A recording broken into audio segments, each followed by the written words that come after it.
Good morning dear students. आज हम exercise 10.2 के जो बचे हुए रिमेनिंग क्वेश्चन हैं उनको सोल्व करेंगे। आई होप कि आपने पिछली वीडियोस को देखकर अपने एक्सरसाइज 10.2 के क्वेश्चन 2 तक कवर कर लिए होंगे। अगर कवर नहीं करे अभी तक तो आप पिछले क्वेश्चंस को पिछली वीडियोस को देखकर पूरा करें। तो क्वेश्चन नंबर 3 है find the mean proportion between. अब देखो हमें मीन प्रपोर्शन निकालना है, तो पहले हमें मीन प्रपोर्शन पता होना चाहिए है क्या चीज। जैसे हमारे पास है A/B is equal to C/D। अब इसके अंदर से जो हमारा B और जो C है वो है हमारे मीन्स, या इसे हम मीन कह सकते हैं। और ये जो हमारे A है और ये D है इसे हम कहते हैं एक्सट्रीम्स। तो हमें सबसे पहले ये पता होना चाहिए कि ये चीज है क्या। सबसे पहले है A/B is equal to C/D। इसमें से जो B और C है वो हमारा मीन है और जो A और D है वो हमारा एक्सट्रीम्स है। तो अब हमने क्वेश्चन करना है सोल्व। अब हमें क्वेश्चन दे रखा है 12 and 3। तो 12 और 3 हमें गिवन है। तो सबसे पहले हमें पता है ये 12 है यहां पर, ये B नहीं हमें गिवन है इसमें। और इसी तरीके से C मेरे को गिवन नहीं है, D की वैल्यू दे रखी है। ये कैसे? क्योंकि इस क्वेश्चन के अंदर हमें पूछा है मीन निकालो, तो इसका मतलब B और C हमें गिवन नहीं होगा, हमें ये B और C ही निकालना है। अगर मैं इसको 12/B लिखूं या इसे मैं C/3 ऐसे लिख सकता हूं बिल्कुल। अब मेरे को कुछ B और C कुछ ऐसा पुट करना है कि ये दोनों आपस में प्रोपोर्शन हो जाएं। प्रोपोर्शन का मतलब है आपस में इक्वल हो जाएं। अब इसके अंदर अगर समझ लो मैं B और C को 6 पुट करता हूं, देखो B और C को मैं अगर 6 पुट करूं तो इनको मैं कट करने पर 2 आंसर आएगा, इसको कट करने पर 2 आंसर आएगा। तो ये मेरा प्रोपोर्शन है क्योंकि इन दोनों का आपस में इक्वल आ रहे हैं। तो इसका आंसर है हमारे पास B और जो C है हमारा वो है इसमें 6। तो ये हमारा इसका आंसर रहेगा 6। तो इसका एक पार्ट हम और करते हैं ट्राई। जैसे कि B पार्ट आपने खुद ट्राई करना है, C पार्ट करा रहे हैं। C पार्ट है हमारे पास 27 and 48। तो देखो 27 इसको मैं लिखूंगा ratio B is equal to C/48। अब हमें B और C की वैल्यू फिर निकालनी है, तो मैं इसको पहले यूं लिख लूं 27 divide by B C divide by 48। अब मेरे को B और C की एक ऐसी वैल्यू पुट करनी है जिनसे ये दोनों प्रोपोर्शन आपस में इक्वल हो। मतलब प्रोपोर्शन क्या है? जब हमारे दोनों इक्वल आ जाए। तो हमें ये चीज प्रूव करनी है। अगर देखो इसके अंदर मैं 36 पुट करता हूं, देखो 36 को अगर मैं पुट करूं तो ये मेरा आंसर आ जाएगा। कैसे? देखो 9 की टेबल पर सोल्व करूंगा। 9 3 जा 27, 9 4 जा 36। अब ये वाला जो मेरा सोल्व होगा 12 की टेबल पर, 12 3 जा 36, 12 4 जा 48। तो मेरा आंसर यहाँ पे 3/4 इज इक्वल टू 3/4 आ गया। तो मतलब कि 36 हमारा आंसर सही रहेगा, इसका मीन प्रोपोर्शन है। तो हमारा इसमें आंसर है B और जो C है वो इक्वल है हमारा 36 के। तो ये हमारा इसका आंसर है। तो इसका D पार्ट भी आपने खुद ट्राई करना है। अब इसका करेंगे हम क्वेश्चन नंबर 4। क्वेश्चन नंबर 4 में कह रखा है determine whether the flowing ratios form A proportion और नॉट। आपने ये चीज बतानी है कि क्या ये जो हमें क्वेश्चन दे रखे हैं ये प्रोपोर्शन की फॉर्म में है या नहीं है। देखो प्रोपोर्शन की फॉर्म का मतलब है कि उसकी left side right hand side के इक्वल आनी चाहिए। अब जैसे देखो करना क्या है, जैसे ये 1 लीटर है और ये हमारा मिलीलीटर है, पहले हमें इससे भी मिलीलीटर में चेंज करना होगा या इसे लीटर में चेंज करना होगा। तो हम इसे मिलीलीटर में चेंज कर लेंगे। तो जैसे इसका A पार्ट करते हैं ट्राई। देखो लीटर है, इससे पहले मैं मिलीलीटर में चेंज कर लूं। 250 मिलीलीटर इज इक्वल टू 1000 रुपए है और ये मेरे 250 रुपीज है। तो सबसे पहले मैंने 1000 अपॉन 250 लिखना है is equal to 1000 divide by 250। तो ये हमारा इक्वल है ही है, तो इसका आंसर आ जाएगा यस। तो ये हमारा रेशियो वाला जो है ये हमारा प्रोपोर्शन के फॉर्म में है। तो इसका बी पार्ट आपने खुद ट्राई करना है, सेम है हमारा पार्ट ए की तरह ही। क्वेश्चन नंबर 5 है, in a proportion the first, second and fourth term 32, 112 and 217 respectively. अब देखो रिस्पेक्टिवली का मतलब क्या है कि ये जो पहला है फर्स्ट, तो ये फर्स्ट है हमारा, ये सेकंड है, ये तो सेकंड वाला, ये फोर्थ है, ये हमारा फोर्थ नंबर रहेगा। फाइंड दी थर्ड टर्म, हमें तीसरी टर्म निकालनी है। मैंने क्वेश्चन को इस फॉर्म में लिख दिया है। अब मैंने मान लिया कि थर्ड टर्म x है, क्योंकि यही चीज निकालनी है तो इसे हम x मान लेंगे। तो इसे जरा सोल्व करते हैं। 32 divide by 112 is equal x divide by 217। तो इस क्वेश्चनों को तो हम पहले भी सोल्व कर चुके हैं, पिछली वीडियोस में देखा था। तो आपने क्या करना है, इसकी सिंपली क्रॉस मल्टीप्लाई करनी है। तो क्रॉस मल्टीप्लाई करने पर 32 इंटू में 217 इज इक्वल टू 112x। तो जब हम इनकी आपस में मल्टीप्लाई करेंगे तो हमारे पास आंसर आएगा 6944 इज इक्वल टू 112x। अब हमने क्या करना है, x निकालना है, तो x को एक तरफ रखेंगे। अब ये हमारा मल्टीप्लाई में है 112, तो ये हमारा जाएगा इसकी डिवाइड में, इस तरीके से। तो हमने इसको डिवाइड करना है, तो इसको डिवाइड करने पर हमारा x की वैल्यू आ जाएगी।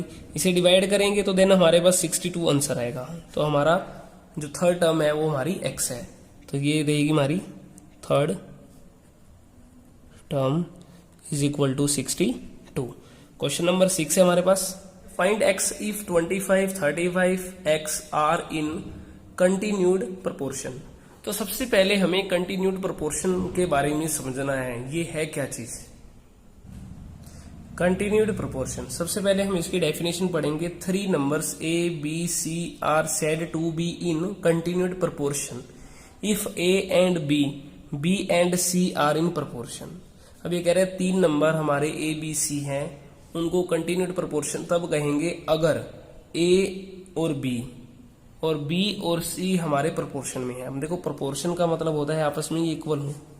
अगर ये दोनों चीज आपस में इक्वल है तो वो हमारे कंटिन्यूड प्रोपोर्शन है। अब देखो यहाँ पे b हमारा b कॉमन है और यहाँ पे b हमारा कॉमन भी रहना चाहिए, मतलब है कि सेकंड और जो थर्ड नंबर है वो हमारा इक्वल होना चाहिए। तो क्वेश्चन है हमारे पास 25, 35 और x, क्या ये कंटिन्यूड प्रोपोर्शन में देखना है इसको। तो करना कैसे है आपने, 25 डिवाइड बाय 35। अब मेरे को पता ये b है, तो मेरा b ये वाला भी सेम रहेगा इस तरीके से, एंड c मेरा x है।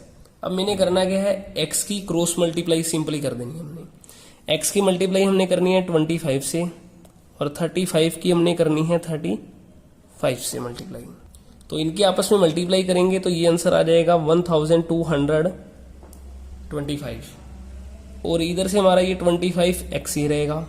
अब x का आंसर निकालना है तो x को एक तरफ रखेंगे, ये हो जाएगा हमारा 1225 डिवाइड बाय 25। इसको हम जब डिवाइड देंगे 25 से तो हमारा x का जो आंसर आएगा वो है 49। तो ये हमारा इसका आंसर रहेगा। क्वेश्चन नंबर 7 है, Anant covers a distance of 225 kilometres in 5 hours in his car. भाई अनंत है, वो 225 किलोमीटर 5 घंटे के अंदर वो कवर करता है अपनी कार से। How much distance will he be able to cover in 7 hours, कि वो कितनी डिस्टेंस 7 घंटे में कवर कर सकता है, भी करने के योग्य है, ये चीज बतानी है हमें। Find the answer using proportions, और प्रोपोर्शंस की फॉर्म में हमें आंसर निकालना है इसका। तो हमने क्वेश्चन की पहले स्टेटमेंट को राइट डाउन करना है थोड़ा सा। Anant cover distance in 5 hours is equal to 225 kilometres. How much distance will be able to cover in 7 hours. अब इस क्वेश्चन को हमने प्रोपोर्शंस की फॉर्म में लिखना है। तो सबसे पहले नंबर पे मैं इसको इस तरीके से लिख सकते हैं 225/5, ठीक है। इसे मान लेंगे x कि हमें ये चीज निकालनी है, ठीक है, और ये मेरा है 7 आवर्स। अब मैंने x को यहीं क्यों रखा, इसे पीछे क्यों नहीं लिखा, एक रीजन ये भी है। देखो मेन पॉइंट क्या है कि मेरा आवर्स सेकंड नंबर पे है यहाँ, तो मैं इस आवर्स को भी सेकंड नंबर पे ही रखूंगा। अब इसे हमने करना है सोल्व। तो देखो इसको मैं इस तरीके से लिख सकते हैं, रेशो की फॉर्म में है, इसे मैंने प्रोपोर्शन इस तरीके से बना लिया, इज इक्वल एक्स मेरा ऊपर रहेगा, 7 मेरा इस तरीके से, ठीक है। देन हमने इसकी करनी है क्रॉस मल्टीप्लाई। तो क्रॉस मल्टीप्लाई करेंगे तो देन मेरे पास इसका जो आंसर आएगा ये हो जाएगा मेरा 225 into 7 is equal to 5x। अब मैं इनकी मल्टीप्लाई कर लूंगा, तो मल्टीप्लाई करने पर मेरा आंसर आएगा 1575 इज इक्वल टू 5x। तो x का आंसर निकालने के लिए मैं क्या करूंगा, इसको सिंपली डिवाइड कर देंगे इस तरीके से। तो इसको डिवाइड करेंगे तो ये मेरा कट जाएगा 3 पर 1 एंड 5, तो ये मेरा आंसर आ जाएगा 315 किलोमीटर्स। तो इसका मतलब ये है कि वो 7 आवर्स में 315 किलोमीटर्स कवर कर लेगा। नाउ है इसका question number 8। The ratio of income and expenditure of a family is 10:9। कि एक फैमिली है, उसकी इनकम और एक्सपेंडिचर की रेशियो इस तरीके से दे रखी है। अगर समझ लो इनकम उसकी 10 रुपए है तो एक्सपेंडिचर उसके 9 रुपए हैं। Simple. Find the saving if the income of the family is ₹60,000। तो हमने उसकी सेविंग निकालनी है। इसका हम क्वेश्चन नंबर 9 नहीं करेंगे, सिर्फ 8 तक ही करेंगे इसके क्वेश्चन। तो अब 8th क्वेश्चन को हम सोल्व करते हैं। तो हमारी क्वेश्चन की थोड़ी स्टेटमेंट लिखेंगे। Total income of the family है ₹60,000। Ratio of income and expenditure is 10:9। तो सबसे पहले नंबर पे हमें इनकम की और एक्सपेंडिचर की मतलब अमाउंट निकाल लेते हैं। अगर हम इनकम निकालें तो वो हमारी है इसमें 10, ठीक है, और जबकि एक्सपेंडिचर है 9। अगर हम सेविंग निकालना चाहते हैं, सेविंग का हमारा सिंपल है 10 में से 9 लेस कर दो तो हमारी 1 रुपए की सेविंग आएगी। तो हम डायरेक्ट इसकी सेविंग निकाल सकते हैं। हमें करना कैसे है, अब देखो हमें ये पता लग गया 10 - 9 कर देंगे तो सेविंग आ जाएगी। अगर हम सिंपल करें इनकम माइनस एक्सपेंडिचर करें तो देन हमारी सेविंग आ जाएगी। अब ये हमारा एक तरीके से सेविंग का फॉर्मूला भी लग गया। हमने इनकम में से 10 - 9 कर देंगे तो देन मेरी सेविंग आएगी 1 रुपए। बट मेरे को 60,000 में से बताना है कि मेरी कितनी सेविंग है। अब देखो निकालना क्या है मुझे, सेविंग। तो जो चीज निकालनी है मैंने उसे रखना है ऊपर, ठीक है 1। और किसके थ्रू निकालना है, इनकम में से निकालना है कि कितना मैंने सेव करा। तो मैंने टोटल कर देना है नीचे डिवाइड इनकम से, 10 है मेरी इनकम, इनटू में 60,000 कर दूंगा मैं मल्टीप्लाई में, ठीक है। 1010 मेरी कट जाएगी तो 6,000 रुपीज मेरी इसकी सेविंग आएगी।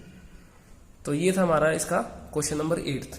तो आपने इस एक्सरसाइज के 3 to 8 क्वेश्चन कॉपी पर सोल्व करने हैं।